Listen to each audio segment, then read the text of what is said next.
యమునా నదికి కాళింది అని ఒక పేరు.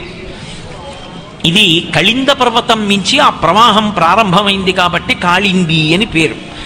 అటువంటి యమున ఒకప్పుడు కాళీయ సర్పము చేత ఆవరింపబడింది. కాళీయుడు గరుత్మంతునికి భయపడి సముద్రంలో ఉండడం మానేసి ఒక్క యమునా నదిలో ఆ మడుగు దగ్గరికి రాడు. అక్కడ సౌభరి తపస్సు చేసి గరుత్మంతుణ్ణి శపించాడు కాబట్టి అక్కడ ఆ ప్రవాహంలో కూర్చున్నాడు. యమునా నది ప్రవాహంలో ఆయన భార్యలు ఆయన బిడ్డలు అందరూ అందులో ఉండేవారు.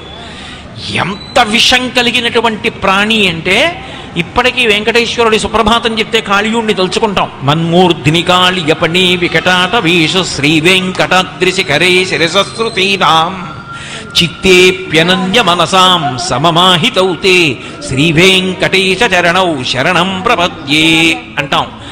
అటువంటి కాళీయుడు భార్యాబిడ్డలతో కలిసి యమునా నదిలో పడుకున్నాడు. నీళ్ళన్నీ విషమైపోయాయి. ఆయన విడిచిపెట్టేటటువంటి విషపు గాలులకు పైన ఆకాశంలో ఎగురుతున్న పక్షులు కూడా నేల మీద పడిపోయి సముద్రంలో ఆ నదిలో పడిపోయి ప్రాణం విడిచిపెట్టేవి.